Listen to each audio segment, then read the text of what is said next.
another exciting episode of the Andre The Beast Crayton Show with Marcus and Wanda and Smith, the Philanthropist. We're once again celebrating Black Music Month, and I am privileged to have coming through those doors the legend, the general, the master, the artist.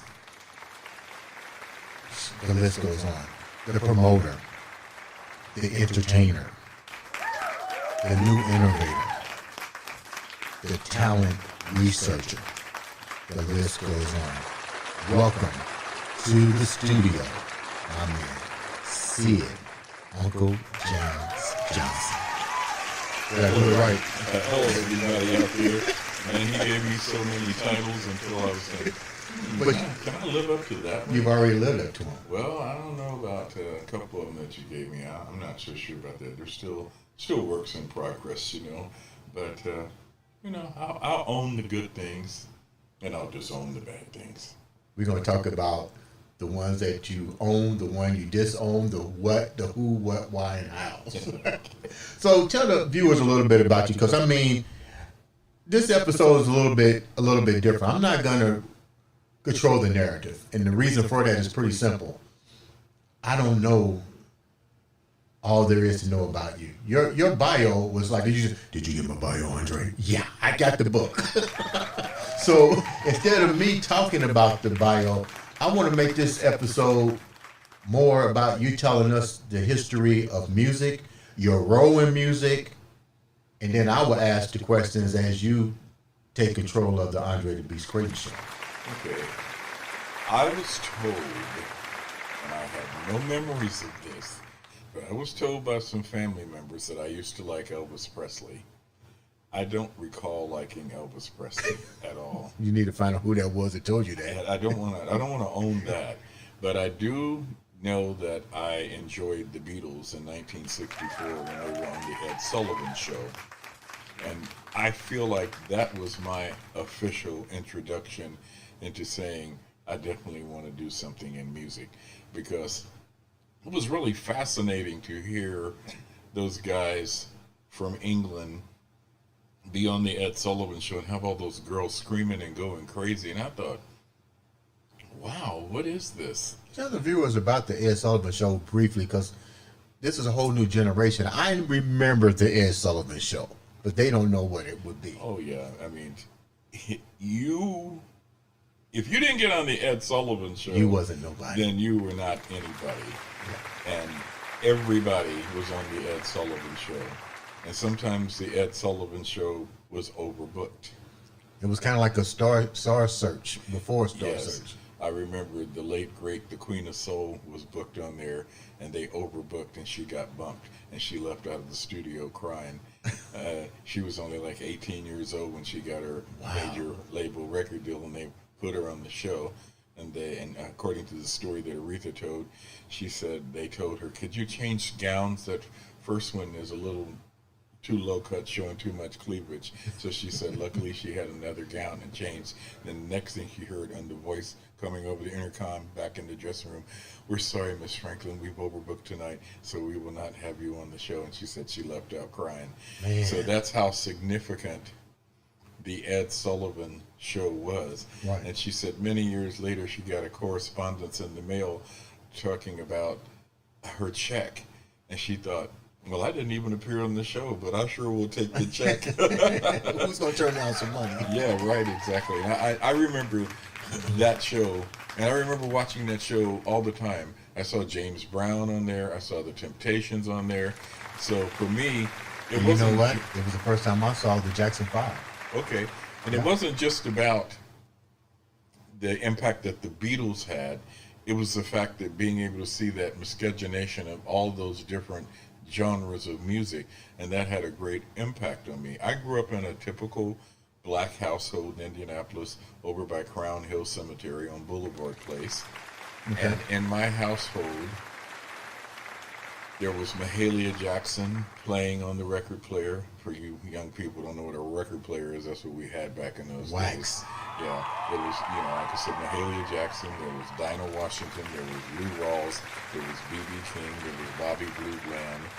There was Cannonball Adderley, Shirley Scott, Wes Montgomery, all of these kind of things in gospel, blues, R&B, and jazz played in my household. I tested very high, and they came to my home to discuss with my family what high school I should go to, whether I should go to Brebeuf, College Preparatory High School, and now they had turned Shortridge High School into a college preparatory high school. It was actually walking distance for me, and I didn't like the concept of going to Brebeuf because they had to wear uniforms, and I was hoping that my mom and everybody wouldn't make me go there. What's your thing with uniforms? I just thought that was not what I want to do, the uniforms. So then they chose Shortridge, and I got accepted into Shortridge because I tested so high, and it was a college preparatory high school. They were a little bit afraid of me because, I'm not trying to toot my horn, but I tested as having a super genius IQ. And you don't want to toot your horn? You should be tooting. So then the sad part for me was after being accepted into Shortridge High School, my mom decided she wanted to marry this man, she thought, and he got this relocation out in Seattle, Washington, and she said, we're moving to Seattle, Washington. So my freshman year of high school, I actually lived in Seattle, Washington. Okay. And in Seattle, I got exposed to a whole different kind of a culture. That's where I made a few friends out there, and we went to some of the rock concerts and different things out in Seattle. It was just totally different than living in Indianapolis. And one of the most essential things musically that happened to me in Seattle was, I have to go back to Indianapolis to tell the story of how it relates to Seattle. In 1964, my mom had gone to Chicago with her boyfriend, and we went to the Regal Theater. The Regal Theater was like a landmark of having great R&B shows back in the day. And they had the Temptations, the Vibrations, Junior Walker and the All-Stars, the Contours and the Marvelettes, and Aretha Franklin on this show. And Aretha Franklin stuck out in my mind because there was this lady with this low-cut gown on, and she sat down and played the piano, and I kept asking my mom, who is that lady? And my mom kept telling me that's Reverend C.L. Franklin's daughter. And I'm like, who's Reverend C.L. Franklin, But all night long I was amazed by her. So that was the night she was crowned, as a matter of fact. I was in the audience the night when they crowned her. And so when we moved to Seattle, she was on Dick Clark's American Bandstand. And oh my God, I haven't heard that name in forever. What, Dick Clark? Yeah, the American Bandstand too. Right. So I was in the room. I ran to her. I said, Mom, there's that lady we saw in Chicago 3 years ago, And she said, yeah. And this is when she did I Never Loved a Man in Respect. And then I was hooked. Aretha Franklin has always been my favorite vocalist and one of my top 2 favorite musical people. So I was just like, okay, this is it. So music, after having seen the Beatles, James Brown, the Temptations, the Jackson 5, all of that from 64 forward. Then I'm living in Seattle. I see Mitch Ryder and the Detroit Wills, who had a song called Devil with the Blue Dress On. Well, I like that song. Yeah, I saw all that out in Seattle. Then here's Aretha Franklin, now the Queen of Soul. So I'm just totally addicted and baptized in music at this point. And so then when we moved back to Indianapolis, we only stayed out there for 1 year. Then I went to Shortridge, and I fell rightfully into my place of being in the college preparatory high school. And did your IQ stand out? Yeah. I was a member of the National Honor Society. Okay. Thank you very much. Toot your horn. Hong Kong. So then, being that Shortridge was a college preparatory high school, there were a lot of Caucasian kids that went there because this was Indianapolis's great experiment. Okay. And I used to get permission from my mom to go to some of the doctors and lawyers and Indian chiefs mansions up on Meridian for their parties that they'd have. Yeah. And one particular night, I went to a party at the Streeter's house, Dr. Streeter, and he had an older sister that Tom Streeter, I think, was the guy that I was in class with. He had an older sister named Betsy Streeter. And I asked, could I use their restroom? And they told me it was upstairs.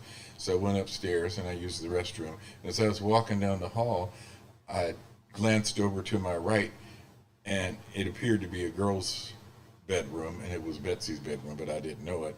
And I saw this fabulous collection of albums sitting on the floor by a record player. So without any permission, I go into her bedroom, sit on the floor, cross my legs, and start thumbing through her record collection. Yeah, and then your IQ didn't click in, right, not to go in there. Right. So then I saw this album by Jeff Beck called Truth. And I remembered that I had loved the Yardbirds because Jeff Beck had been the guitar player in the Yard. I said, Jeff Beck has an album? I took the record out of the sleeve, put it on her record player, and started playing it. And I guess I was gone from downstairs so long that they kind of missed me. And she came upstairs. She said, what are you doing in my bedroom? What are you doing with my Jeff Beck album? Why are you going through my albums? I said, I'm sorry, but this just caught my attention. So after I go home the next day, I asked my mom, could she please take me to G.C. Murphy's? That's where I always get my albums from. So they were like back then, $4.98. And I said, I've got to have this Jeff Beck album. She looked at me like, who is Jeff Beck? You know, I was saying the same thing. I'm sitting there. Who is Jeff Beck? My mom took me out to Glendale Shopping Center, yeah, where there was a G.C. Murphy, and I bought the Jeff Beck Truth album. So my two favorite music people have always been Aretha Franklin and Jeff Beck. Jeff Beck is noted for being one of the greatest guitar players. May he rest in peace. He just passed this January from bacterial meningitis. And it's like one of the greatest things in the world to admire somebody who is iconic and legendary. You get to meet them and you get to have a relationship with them, even though he's English and lived over in England. I'm a black guy, I stuck out every time he would come on tour in America, and I'd go see him, and he knew me, and we talked, and I became friends with his wife, and it's just one of those relationships. And you say he was one of the best guitar players? Absolutely. How does he rank with Jimi Hendrix? Jimi Hendrix thought he was the best guitar player. When he moved over to England, he wanted to find Jeff Beck. Really? Yes. I didn't know that. Yes. Jeff Beck constantly ranks in the top 10 on all guitar polls, and many people consider him the best. And there's always been a battle between Jimi Hendrix, and Eric Clapton as to who's the best. For me, Jeff is the best, was the best, is the best. Your IQ proves it, so I'm not going to argue. Same thing with Aretha, the best, always the best. There will never be another Queen of Soul. So that was like, you take everything that I went through in my childhood growing up in a typical black household, hearing Mahalia, Dinah Washington, Lou Rawls, B.B. King, Bobby Blue Bland, and all of that stuff. Then you combine it with being exposed to the Motown sound of the Temptations, the Four Tops, the Supremes, Stevie Wonder, Marvin Gaye, Martha and the Vandellas, Junior Walker and the All-Stars, the Vibrations, the Contours. Then you take that with the British invasion of the Beatles, the Rolling Stones, the Yardbirds, Herman's Hermits, Manfred Mann, Eric Burdon and the Animals, and all of that. Then you take the fact that I also was exposed to Shirley Scott, Cannonball Adderley, Yusef Lateef, Pharaoh Sanders, all these jazz people. I'm a walking miscegenation of music. What's the difference in the craft of music with the British invasion, or Motown, R&B, I guess that's what we called it back then, and jazz? Well, the British people really study black music. They know more about all the black music artists than American blacks. Really? Yes, they when they come over here to America, they want to meet, like Jeff Beck wanted to meet Howlin' Wolf and Muddy Waters and Buddy Guy and B.B. King and all of those kind of people. That was an honor to them. Today's young black kids don't even know anything about the names that I just mentioned. Right. I mean, their heroes are Lil Wayne and Gunna and Hey, I like some Lil Wayne now. You know, and I'm not throwing hate at any of the people Right. that are their heroes. Every generation has the things that they like. But if people are listening to what I'm saying, I'm a miscegenation of it all.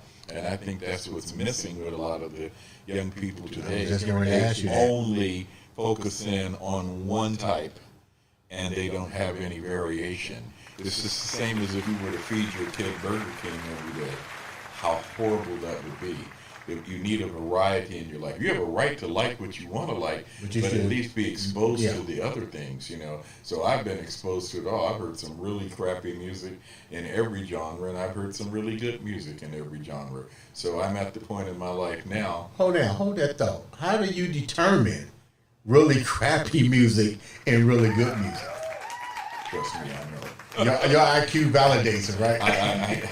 I know. It can be like, I don't, just because the streets like it doesn't mean that it's good. And you can have a hit, I mean, like, no shade on the man that sounds like a sheep out to slaughter.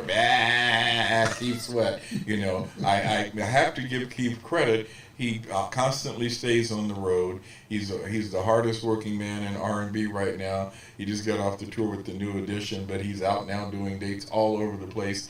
He's got that catalog of hits, and what song do we not know by Keith Sweat? Yeah, I mean, we might have hated it, and we thought he sounded like a sheep.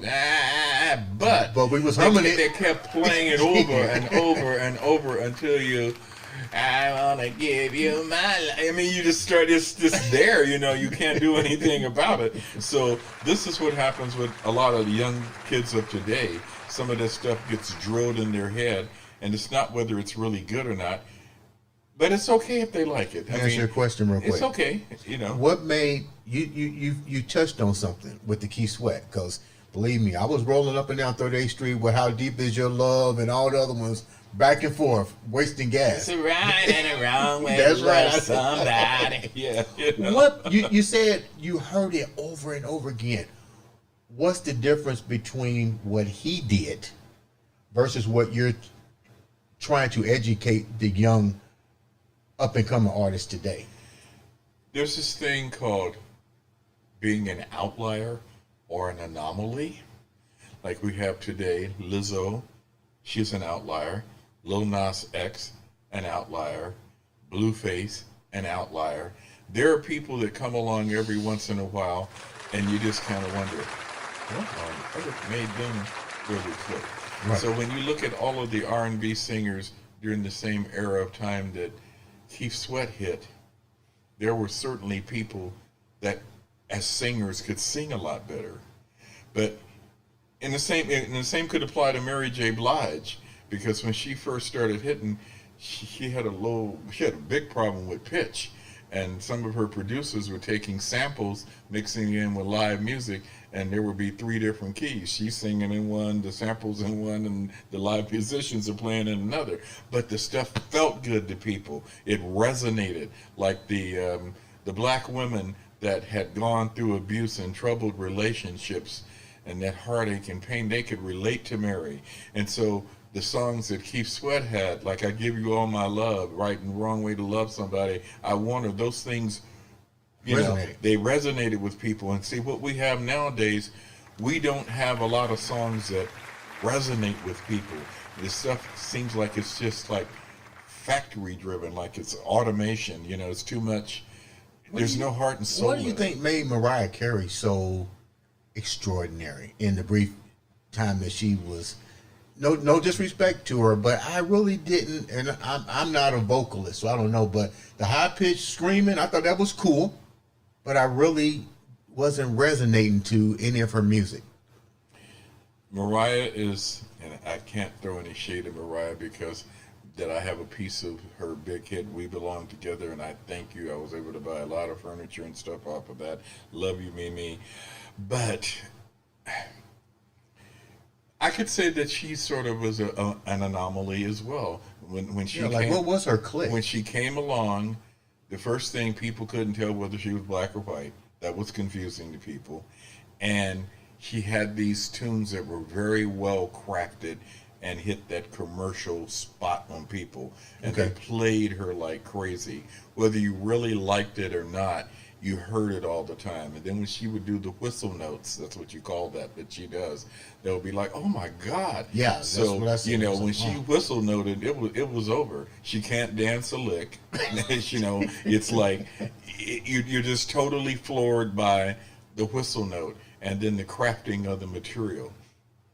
There are musicians and people that can really sing, like Layla Hathaway can really sing, but she's never had a hit. You know Why? why? And you're I mean, I know it's a hard thing to Probably it's answer, because she's goes over the head of the regular commercial listener. okay. If you listen to commercial radio, many of the songs are in the same beats per minute to play behind each other, and there's a similarity between them. When you put Layla Hathaway in there with that mix of songs, it sticks out like a sore thumb. It doesn't sound the same. She's a little too good for commercial radio. Tell me, since we just mentioned some of these artists and the legends, what are some of the who are some of the legends that you've learned from, that you've worked with, and what did you get from? What lessons did you get from working with these individuals? I've worn so many hats in this music game. Like when I was in high school, I was a journalist and wrote for the school paper, and I did a music or an entertainment column in high school. And I would go to concerts and interview a lot of the rock stars of the day. Like I interviewed the Grassroots and Paul Revere and the Raiders and people like that that were really hitting in the late 60s. Then when I went off to college, I did the same thing. And I would go interview the rock stars like Johnny Winter, Edgar Winter, Rick Derringer, the Ides of March, Blood, Sweat, and Tears. I also interviewed B.B. King, Billy Jackson, Eddie Harris. I've been up close and personal. I have a list yay long. Yeah, I saw that list of all the people that I've dealt with. So I learned a little bit from all of them. I mean, I've gotten some incredible stories from some of the people, of some of their struggles and what they've gone through. Then I become really good friends with some people that were not legends when I started being their friend, but they have turned into being legends. Give me an example of the ones that you're talking about. Babyface. Tell me the journey there real quick. I met him when he was a teenager. I was doing some dealings with his older brother, Melvin Edmonds, may he rest in peace, who was also became a member of the group After Seven. And I had to take some material out to their home on the northwest side of Indianapolis for Melvin to learn some songs in this band that we were doing a couple of special shows. And that's when he sort of introduced me to his younger brother, Kenny, at that time. Little could I have thought 3 years later I'd be his manager in the group called Manchild. You know, it's just like, I remember that little boy. Yeah. The week that Kenny graduated from high school was the week that he joined Manchild. And I had to go out and meet with his mom, and she said some very choice words to me about I better look after her son because we were going out of town and stuff like that. And I'll never forget that conversation. I knew that it was something very special about him. Early on, I could see that he had the gift, he could write, and it was really inside of him. I remember in 1980, we were at his mom's home looking at Saturday Night Live, and Aretha Franklin was on Saturday Night Live performing, and he said, I want to write something for her one day. And who could have thought that some 12, 13 years later, he would be writing and producing for her. Wow. You know, somebody can look at that as he speak it into existence. You know, many of the people that he dreamed of meeting, he ended up meeting them, and not only meeting them, but he got to write and produce them. So that's watching somebody that you've known from being a kid turn into one of the most iconic and famous songwriters of all time. Who else is legendary? There's the leader of Manchild, Reggie Griffin. He's legendary. Most of that music on Sugar Hill Records, the Sugar Hill Gang, Apache, and all that stuff. He played the instruments on all that stuff. He played all the instruments on Shaka Khan's version of "I Feel for You." He even wrote the rap that Melly Mel did. There's Midnight Star. Yeah, I mean, your list goes on, but out of that list, what is the one that not Babyface? That's out of the other ones outside of Babyface. Which one stands out the most that had to deal with, like, that you saw really struggle, but you used your talents to help them? Because let's get real, it's not easy in this game. Well, I could curse Reggie Griffin and thank him, because I was a fledgling rock and roll singer, and we used to be managed by a rip-off con artist manager way back in the day. And I went to see the Average White Band at the Indiana Convention Center in 1975 in September. And lo and behold, the opening act was this group called Manchild. And I remember looking up there and said, oh, there's that boy Reggie Griffin that I know a little bit, and we were managed by the same guy. So I went up and spoke to them after the show was over, and Reggie kind of asked me what was I doing now. And I said, well, I had just formed a new rock funk band with a cousin of mine out of Danville, Illinois. But after seeing you guys, I'm throwing in the towel.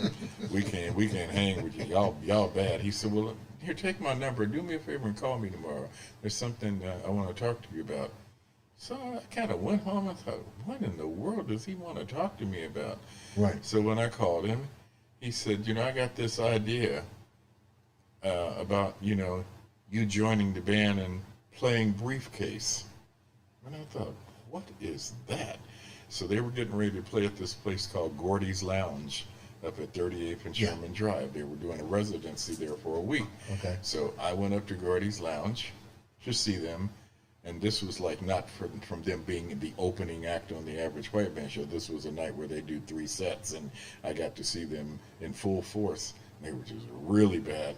So they told me to hang back after the night was over, and you got the cleanup crew and everybody putting up stuff. I'm the only person sitting in there besides the band who's gone downstairs, and I'm like, what is going on here? Then they came up and they all surrounded me. I thought they were getting ready to jump me.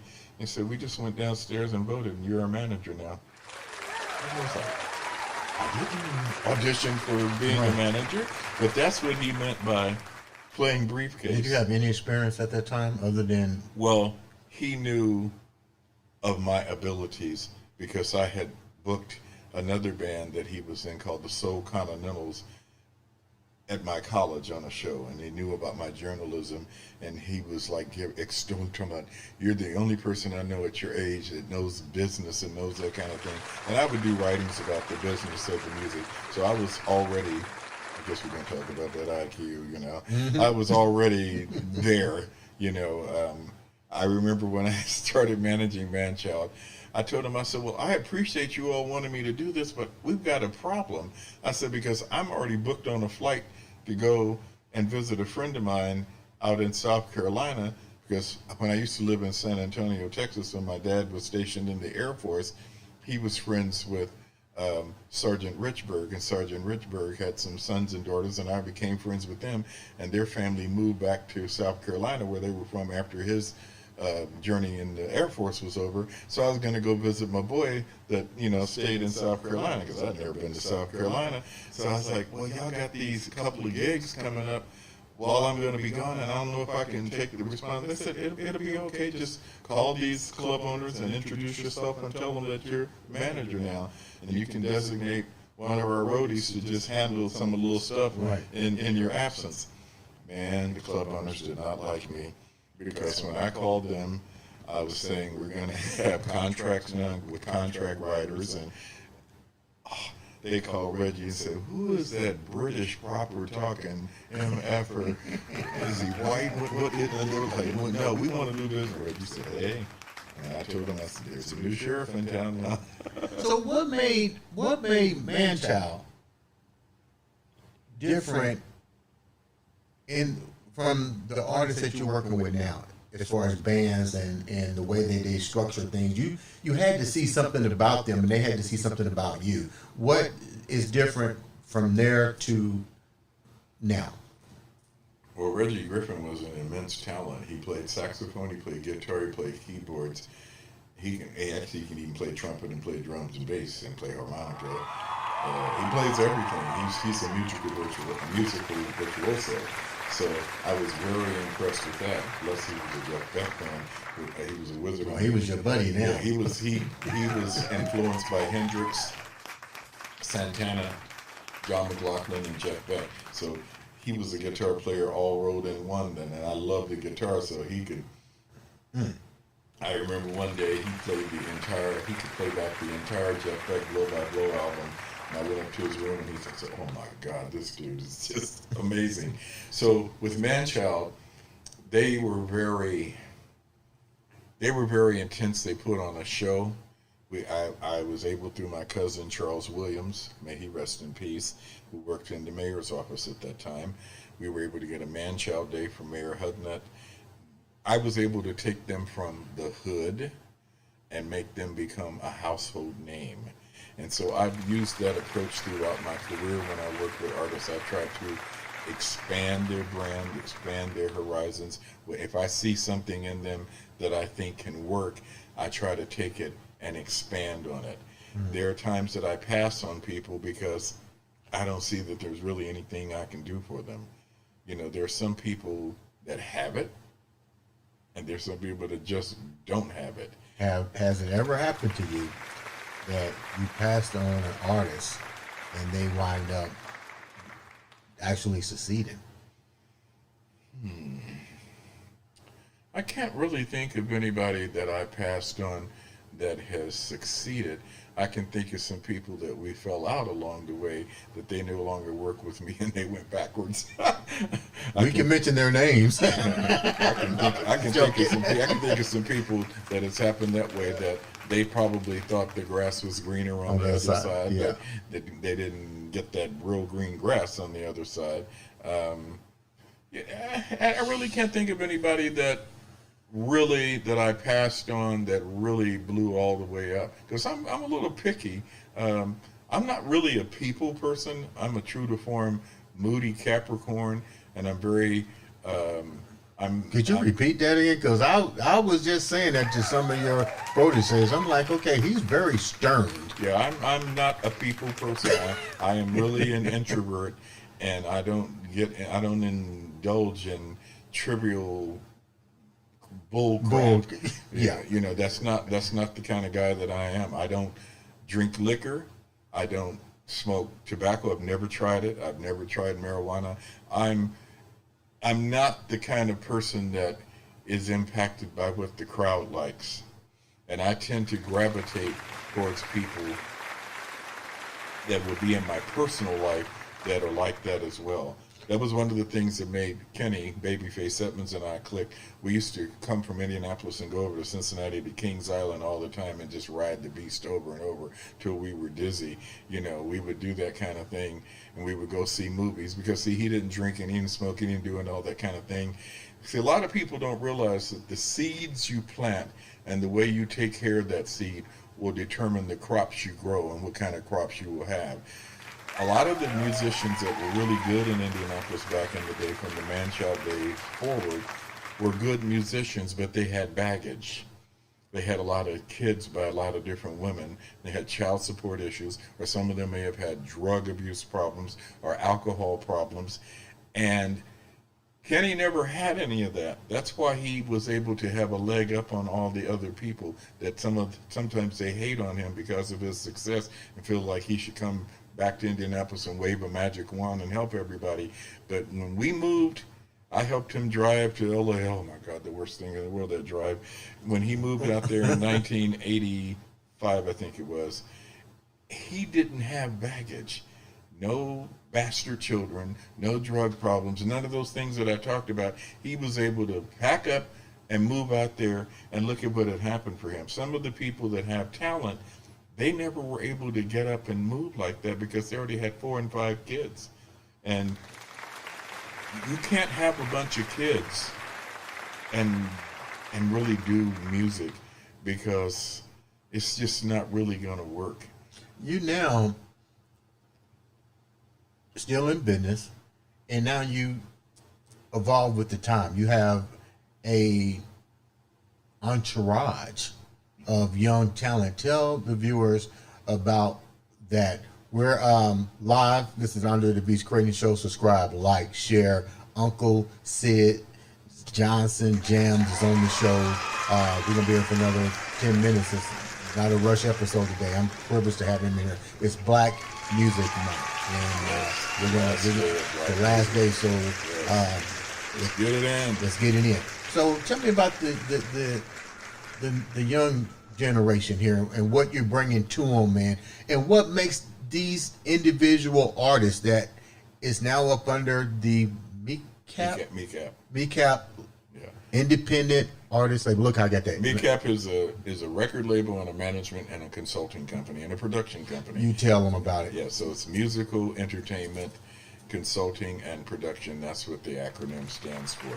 So I have certain artists that are under my brand that I manage, and they're part of my label. Then I have certain people that I'm their entertainment consultant.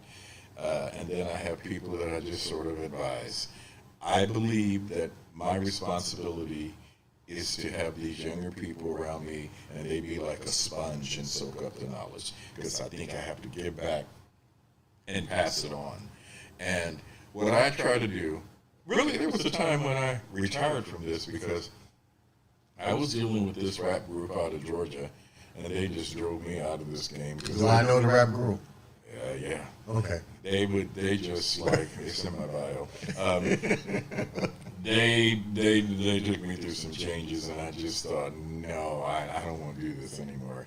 And Gino Shelton is my good friend who used to be on WTLC, and he's one of Indy's top concert promoters.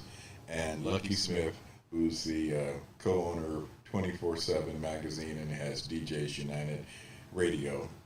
They convinced me to come from Cincinnati. I stay in Cincinnati now, even though I'm from Indianapolis. They convinced me to come from Cincinnati to be on a panel that they were having for Indiana Black Expo in 2010. Mm-hmm. And when I came, for some reason, I was the star of the panel.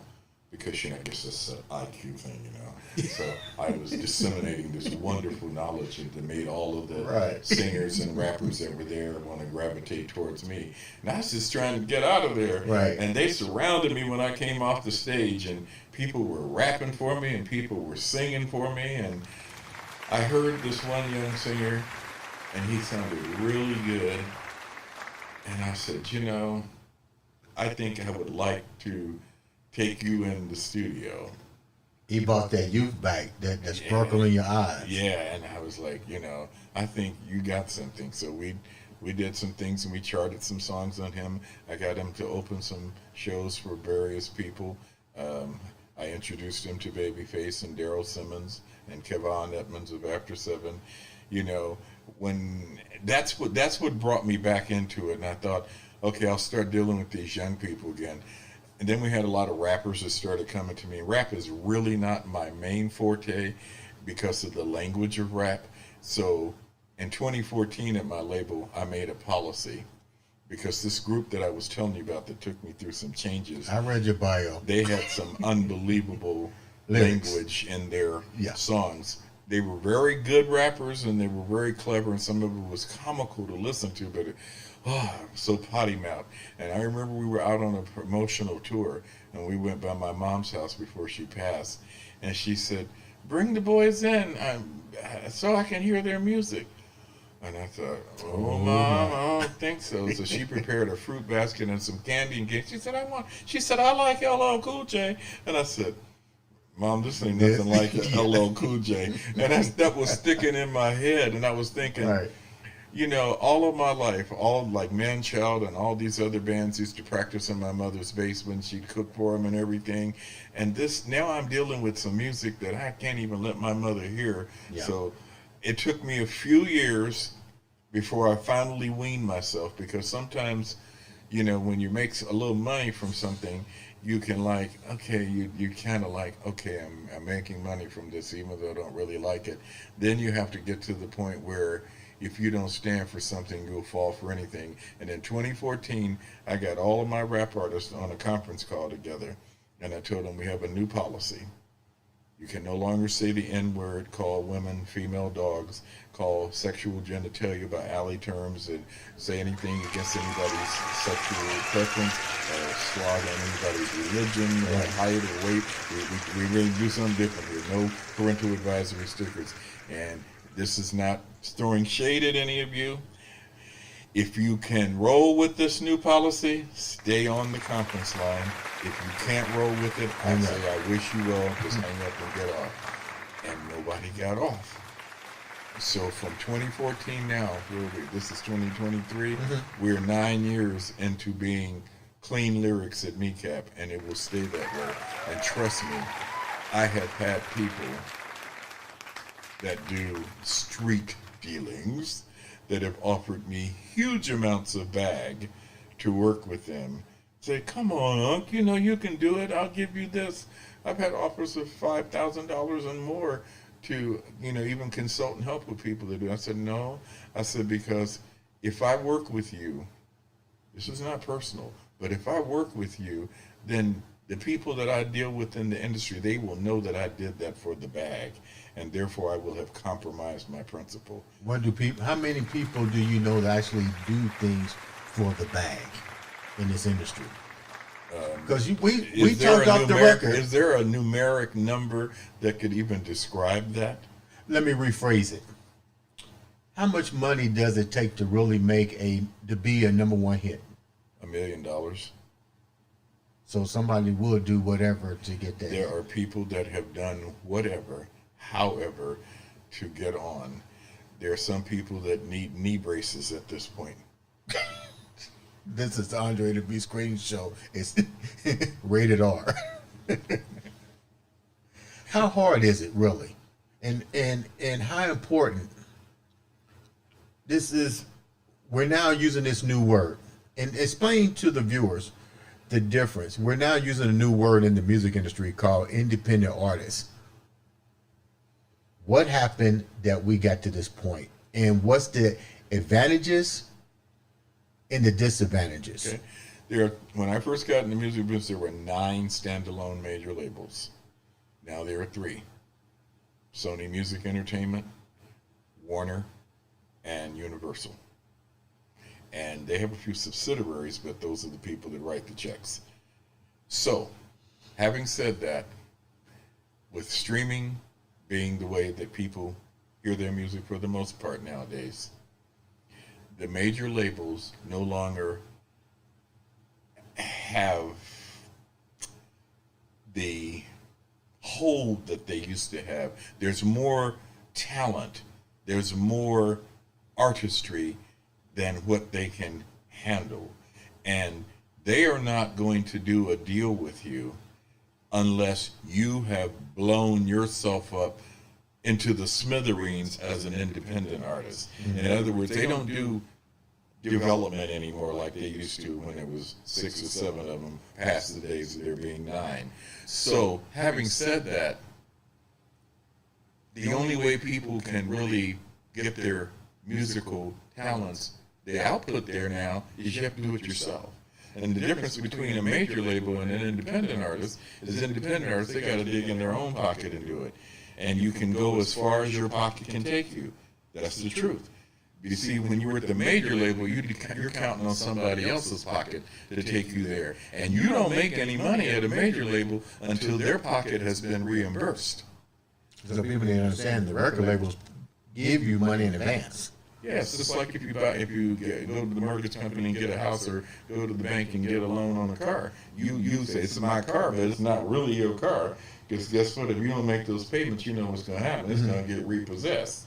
So what do the major labels do? They own your masters. Then why are these the rappers that we see on the social media riding around in Lamborghinis, flying in helicopters?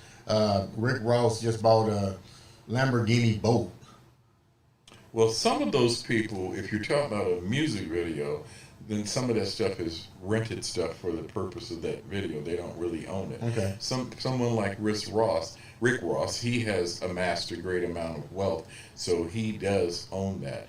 But I guarantee you, as we sit here talking on the Andre the Beast Crayton show, that every music artist that is super wealthy did not attain their wealth from being in music alone. They own other businesses. Okay. Because number one, music royalties have always been pishy. They've never been that great. It wasn't until the Janet Jackson, Aerosmiths, the Led Zeppelins, the Michael Jacksons started getting $2 an album off of the $9.98 list price that there were any royalties that were even looked at as respectable. I mean, you go back to the TLC days when they sued LaFace Records. I mean, they're talking about maybe 6 or 8 cents per album sold. That's nothing.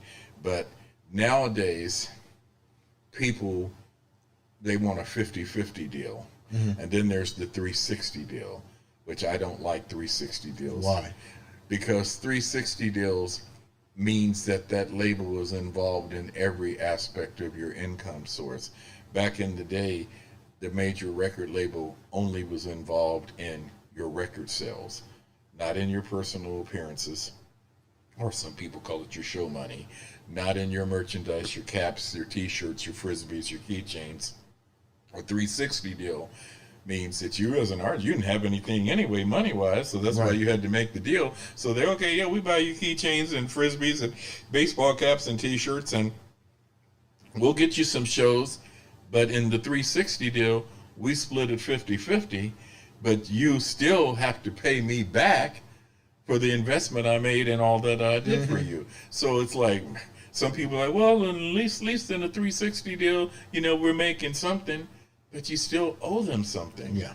So, you know, and then and they definitely want half of your publishing, so they're going to own half of that copyright. You know, and these are things that you have to know. And I find that a lot of young people that make this music and put it on SoundCloud and what have you, they're not getting their stuff properly mixed. It's not mastered. They don't belong to a PRO. You say, what is a PRO? That's a performing rights organization. That's BMI, ASCAP, and CSAC. They don't get their music encoded with MediaBase. So therefore, some of them even get some kind of airplay on one of the PROs, and they never get a check, and they'll say, well, you know, my record played on the radio or played here or there, and I never got a check. I said, is it encoded? They look at me like I was speaking Russian. What is encoded? Well, an encoding helps your record pick up a detection, and that's the only way the PRO knows that you're getting spins in order for you to get a performance royalty check. So if your record is not encoded, you will not make a pauper's penny. How important is it to have a manager or have someone to really watch your back? Because once again, we're using the word independent artist, but you just had a function here a couple weeks ago. Mm-hmm. How was it received? And what's I know this is like hypothetical question, but how many people actually succeed? If you had 100 on the top of the scale, how many of that 100 is going to succeed? There's a figure that I've learned in my research that only 25% of the records that are released in America have ever hit pay dirt. The other 75%, they get dropped from the labels and they're a tax write-off. Wow. Because there's like a lot. There are some 65,000 records. We call everything records nowadays, even though there's not wax, but there's some 65,000 pieces of music uploaded to Spotify every day. That's a lot of music. That's a lot of music. And people's attention span is like this. Yeah, and see, back in the day, when there was a physical thing, you had the cover to be able to look, especially the female demographic. You're not going. That's why Betsy was so upset, because I'm touching her album. That's like mine. You know how that is. Mm-hmm. Like, imagine somebody like an L. DeBarge or Al B. Sure or who else is a heartthrob artist back in the day? Johnny Mathis. I'm just pulling names out of that. Somebody was a heartthrob artist. That's personal to them to hold on to that physical piece. You know, nowadays you're streaming it. You can pay for $10 a month For $10 a I like month, when your phone goes off. That means you're still on the clock. for $10 a month, you can listen to hundreds of thousands of pieces of music. As Clive Davis and Quincy Jones say, people are renting music now. Yeah. So rather than buying music. So why would I pay $1 for a Damon Carl single when I can pay $10 a month and listen to Led Zeppelin, Countless. Bon Jovi, what's his name? Giveon. I can listen to The Weeknd. I can listen to Babyface. I can listen to Aretha. I can listen to I can listen to anybody I want to listen to, and not only, and then I can listen to Damon Carl over and over and over, because you can keep on listening over and over and over. And if you have the right type of ability in your engineering skills, I can run a stereo patch cord and record his thing and put it in my computer. It's the same as if I bought it. And if I'm around Wi-Fi, I don't even have to do a streaming thing. I can go on YouTube and hear every piece of music on their audio. So before we wrap up, hold on, let me say this. Okay, go ahead. 0.0003 cents for a stream. I've had some artists that have had 100,000 streams on their record. That's worth about $350 only. But if people had to still buy a physical single, they'd make $100,000.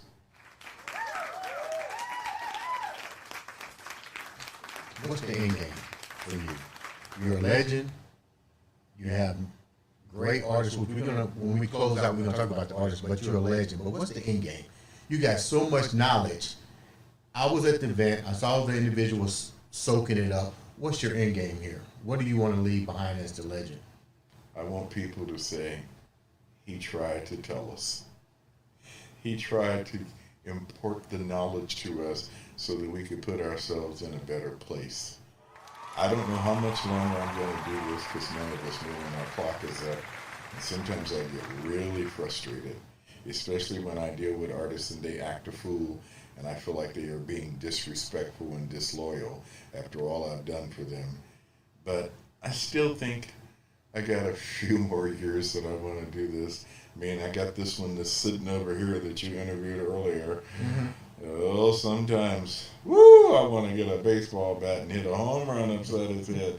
But most of the time, he's okay. If I could just get him to recognize the importance. And for those of you that don't know, I'm talking about Damon Carl with a K. If I could just get him to recognize that people don't want to hear from me as much as that they want to hear from him on social media. Because I promote all of my artists, but it's better if the artist engages. I'm glad you said it, because I'm like that. I feel special if they reach back out and I respond to them. Mm-hmm. It's a heck of a lot different than going through a manager or. Well, let's not be deceptive to some of the A-League people. They are not the ones running their social media. Right. You're dealing with their manager or their publicist. And sometimes you can tell by the grammar as to whether it's really the artist doing it or whether it's one of their handlers doing it.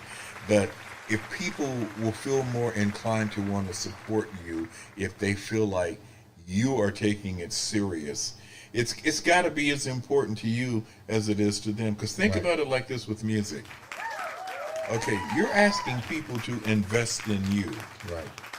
And most of these people, especially in a time where we have inflation in this economy and people live paycheck to paycheck, you want me to invest in you to help you become famous and rich, and I'm having trouble buying eggs and chicken and putting gas in my car? Mm-hmm. There's some choice language I could use to give you an expression of what them people are saying. You already know. So you've got to find some kind of way to where it feels special to them, to where they'll say, you know what? He's worth it for me to spend $1 on his single and download it. Right. Or he's worth it for me to go ahead and do a paid subscription on Apple, Tidal, or Spotify so he can make them 0.003 cents as opposed to listening for free. And if you don't do that, then you're going to lose the game. And the final thing I want to say about that is you got to realize the audience that you're trying to catch their attention. The majority of people that have accounts are the female demographic and the LGBTQ plus, et cetera, because those alphabets keep changing.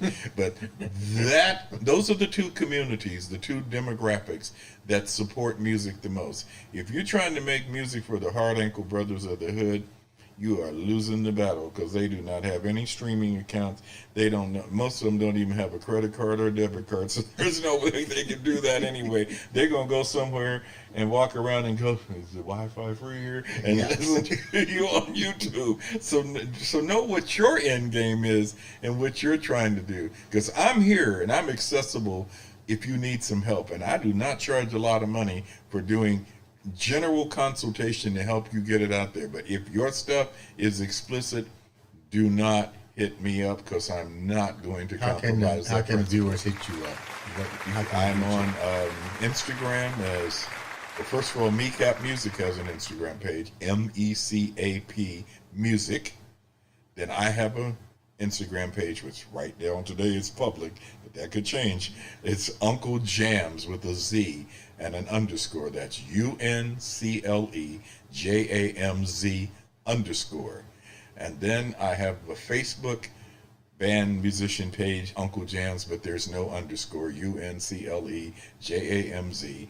MECAP has a business page on Facebook, MECAP Music and Entertainment. That's MECAP Music and Entertainment. And those are the ways that you can hit me, because if you hit me on those things, you can find an email address. And if you're not in my priority folder, you'll probably go to spam, because if you start hitting out with sup, what's up my end, you know, that ain't happening. I'm not hey, I'm not sup, you know, you got to come at me the right way. So, because I'm about my business, I'm going to do what I say I'm going to do and take care of mine. Right. You got to take care of yours. Before we wrap up, who are some of the artists that you have up under your company? My current roster would be Damon Carl, Sasse, Stars of the Bizarre, Nutbush, Kelsey Marie. Damon, am I forgetting somebody? 12 was, how could I forget 12? He was my first artist that I signed. And sorry about that, Brian, but you know how it is. You're loved and you're well thought of. You were number one. And those are the main artists right now that are under the management and label wing. Then I have consulting artists that I deal with. That would be JB, Visualmania. There's somebody else. Anyway, if you go to the MECAP, you'll find these kind of things. That's why I hate when I do phone interviews. These interviews, I always leave a name and say, "Oh, you didn't say me." Oh, I forgot about my nephew, Candid, out of Arkansas, originally from Indianapolis. And we're going to be doing another situation. We're going to be doing it in Atlanta in August, where we're going to have artists come and appear. And I have other people that I just... it's just so many. Damon had a question that he had wanted you to ask me. Damon, what was the question? He wanted to know, was I going to... Are you planning on adding more artists? One of my dearest friends from the past was on vacation in Tampa, Florida. Okay. And he ran into a guy there that was a singer. And this guy never brings anybody to my attention because he knows how I am. Right. And he said, you know, I ran into this guy and I think he would be perfect for you. And I told him about you, and he said, I'm going to send you a couple of links of what he gave me. And he said, you can decide. He said, but I think he was a decent guy and I think you might be interested. And I said, okay. I kind of poo-pooed it at first, like, okay, yeah, I'll listen. So when I got an idle moment, I forgot another artist, T. Hill, out of Sacramento, California. Sorry about that, T. It came to me. He's another one of my managerial label artists. Okay, so as we were, my guy kept hitting me up. He's a retired Air Force guy, and I think he does some consulting work for the Air Force. And he said, did that guy hit you up? I said, not yet. He said he seemed so interested. He said, I'm surprised he hasn't hit you. He said, let me call that dude and see what's up with him. Right. Kind of that military, get rough with him. He said, He apologized for me that he hadn't hit you up. He said he didn't want to hit you up until he came back from vacation because he's on vacation. He said he promises he's going to hit you up. I said, okay. So he just happened to hit me yesterday. My friend did. He said, did he ever hit you up? I said, no, not yet. He said, okay, this is going to be the last time I reach out to this guy. So he said, I sent him an email on June the 1st and he didn't respond. He said, maybe I put one wrong alphabet in it. So he probably spelled Jamz with the S on the end instead of with the Z, because I never got it. And he realized this, and he's very articulate and very nice and college educated, and he felt so bad because he thought I wasn't interested in him when he sent the email, but he didn't hit the Z, he hit an S. So we had our first conversation yesterday, and it really went well. So in response to Damon Carl's question, there is a possibility I might be dealing with this male vocalist out of Tampa, Florida. And he's taking guitar lessons, as a matter of fact. This guy is a little bit different than your regular R&B. He's a kind of a person that's visionary. He likes The Weeknd, he likes Daniel Caesar, he likes Giveon, and another artist that I never heard of that I can't think of his name. He wants to be like a Prince person. He doesn't want to be pigeonholed into one genre of music. He wants to do a more universal sound, and I had to give him a reality check and tell him, as long as you black and you walk the face of this earth, if you don't make some music that appeals to your kind first, you cannot come out of the box as an independent artist and appeal to the other ethnic groups and other races. It doesn't work like that. He understood that and he got that. But he's got some really nice, and you talking about a vocal range, he's really good. And he's not going to be a person, if we work together, that's going to have a problem, because his mother works for Delta Airlines and he can fly free anywhere he needs to go. Yeah, you got no problem. And he was so sad when he found out that I was hoping that he would have contacted me so he could have performed at my conference 2 weeks ago. And he said, oh, I'm so sorry, I hit the wrong email address. So he's going to try to get things in gear to do the thing in Atlanta. So we're going to talk on the 4th of July to put everything in motion. He says he wants to do it, but I still have to keep on filling him out a little bit more, because this guy could be quite a little bit different. He's definitely got a vibe about him. It's like you got your work cut out for you. Yeah, he can sing. And people are constantly bringing people to me, Damon. I mean, most of the time, I'm not really interested, or I feel like they may be okay, but it might take away from some of the concentration that I need to put into T Hill or to Damon or to Paul or to Sassy or to Kelsey Marie, the Stars of the Bazaar, or to Nutbush, Then I work in conjunction with Zoomies, which is Mr. Bill and that whole crew of people. So I got a whole lot on my plate. So if you coming to me, you got to be about business, because I'm not going to let you waste my time. The days of letting artists waste my time, those days are long gone and over. I have some artists right now that I haven't personally dropped them, but they dropped themselves because of lack of communication. So you cannot not hit me up for 6 months and then I get a happy birthday and I'm like, where have you been all this time? I'm not going to be more interested in this than you are. I have, excuse me, honk honk, I've got BMI awards, I've got Billboard awards, I've got Grammy awards, I've got mayoral plaques, I've got gold and platinum records. I've been there. And back. So, hello. Before we wrap up, leave the audience with something memorable. Old school rules with new school tools. There's 3 things you must know about this thing that we do. First, there's the music. Then there's the business of the music. And then there's the industry that affects the music. And the 3 things are totally different. And if you don't have them all working hand in hand, you're going to be like a car stuck in mud with the wheels spinning and you're going nowhere. Ladies and gentlemen, You have just heard from the legend, the general, giving you new school, old school knowledge. Use it. This is Black History Month, and I am honored to have featured on the Andre The Beast Crayton show this whole entire week extraordinary musical artist by ways of the man himself, Uncle Seal.